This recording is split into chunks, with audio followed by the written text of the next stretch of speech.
मुझे लगता है जब किसी राजनीतिक दल के पास अपनी सरकार की उपलब्धियां गिनाने के लिए ना हो तो सुबह शाम उनका काम केवल इतना है कि नए मुद्दे और मेन मुद्दों से भटकाने का काम क्या करना है।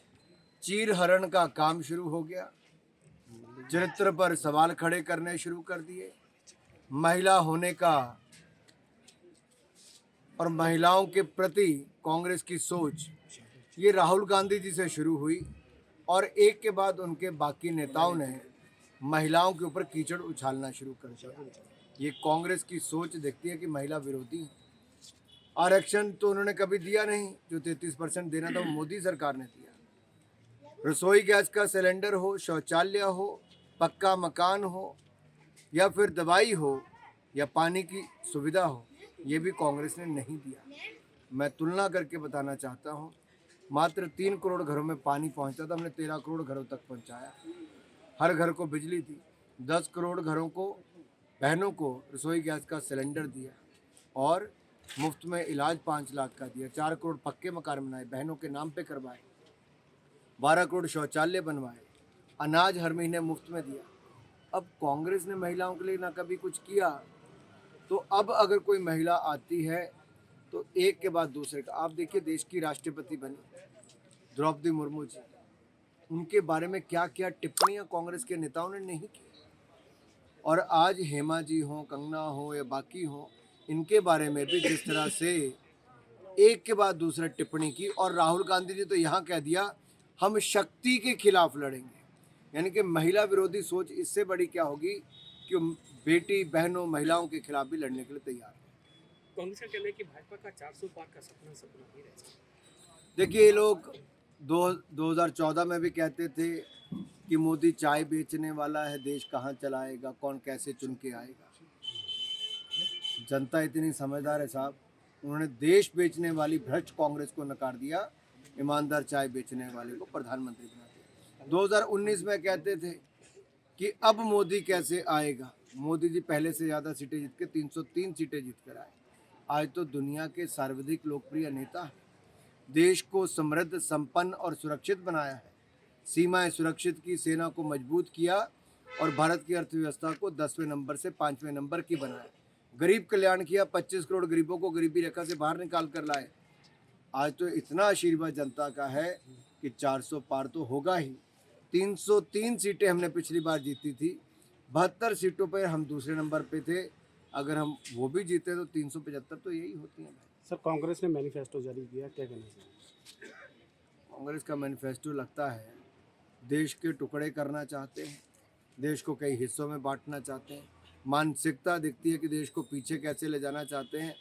एक के बाद दूसरा उनके घोषणा पत्र की लाइन पढ़ोगे तो कांग्रेस की सोच वैसी लगती है जैसे एक समय अंग्रेजों की थी, बांटो और राज करो, और गुलामी की मानसिकता वाली, वैसे ही सब इसमें देखने को मिलता है। विपक्ष का आरोप है कि केंद्रीय जांच एजेंसियों का उपयोग विपक्ष को दबाने के लिए किया जाता है। देखिए, अगर कांग्रेस के सांसद के घर 350 करोड़ रुपया मिलेगा तो क्या जांच नहीं होगी? तृणमूल पार्टी के मंत्रियों के घरों में एक के 65 करोड़, एक में कितने करोड़ मिलते हैं, तो क्या जांच ना हो? शराब घोटाले में सैकड़ों करोड़ खा जाने वाली आम आदमी पार्टी, जो कभी भ्रष्टाचार के खिलाफ आंदोलन करने की बात करती थी, आज उनके जेल मंत्री जेल में, उनके स्वास्थ्य मंत्री जेल में, उनके शिक्षा मंत्री जेल में, उनके स्वास्थ्य मंत्री जेल में, उनके उप मुख्यमंत्री जेल में, उनके कट्टर बेईमान मुख्यमंत्री अरविंद केजरीवाल भी जेल में। क्या करे?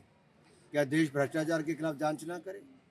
क्या इंतजार करे कि देश के हर बार चुनाव खत्म होंगे तब जाके जांच शुरू होगी? जांच एजेंसियां स्वतंत्र है, जहां उनको लगता है कि किसी ने घोटाला किया उनको गिरफ्तार करती है। कांग्रेस के जो नेता है राज्यसभा के लिए, जो अभिषेक मनु सिंघवी, जिनको यहाँ से कांग्रेस ने खड़ा किया था, उन्होंने हाईकोर्ट में पिटीशन दाखिल किया है कि जो राज्यसभा की चुनाव प्रक्रिया, लॉटरी प्रक्रिया, वो गलत है, इसे रद्द किया जाए। अब पछताए होत क्या जब चिड़िया चुग गई खेत। चुनाव कांग्रेस हार चुकी है और भारतीय जनता पार्टी के उम्मीदवार जीत गए। कांग्रेस कभी 43 वोट की बात करती थी, लेकिन 34 वोट ही मिल पाए।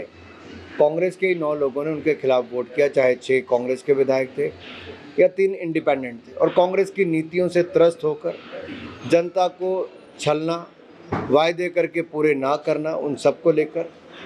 और वहाँ पे बहुत साफ लिखा है कानून में कि अगर बराबर वोट होंगे तो उसके बाद ड्रॉ ऑफ लॉटरीज के कारण हो पाएगा।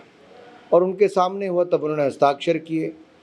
अब उनको लगता है कोर्ट में जाना है तो स्वतंत्र हैं, उनकी इच्छा है कोर्ट में जाएं। लेकिन सच्चाई ये है कि भारतीय जनता पार्टी ने राज्यसभा का चुनाव भी जीता और अब हम लोकसभा की भी 4 सीटें जीतेंगे और विधानसभा के चुनाव भी जीतेंगे।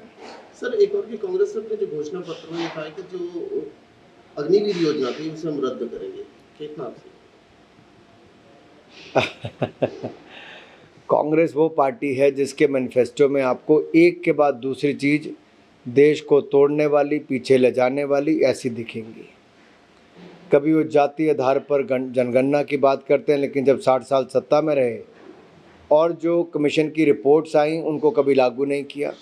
आज एमएसपी की बात करते हैं, स्वामीनाथन कमेटी की रिपोर्ट आई, इन्होंने कभी लागू नहीं की। नरेंद्र मोदी जी की सरकार ने ओबीसी को संवैधानिक दर्जा भी दिया और एमएसपी की खरीद भी हमने दुगनी भी की और दाम भी बढ़ाए। कांग्रेस के समय कुल खरीद 10 सालों में मात्र 5,50,000 करोड़ की हुई, हमारे समय 18,40,000 करोड़ की हुई। ये फ़र्क है। उतने ही 10 वर्षों में हमने 3 गुना से ज़्यादा की खरीद की दाम बेहतर दिए। तो कांग्रेस पे आज कोई विश्वास नहीं करता। इनके लोग एक के बाद दूसरा इनको छोड़कर जा रहा है।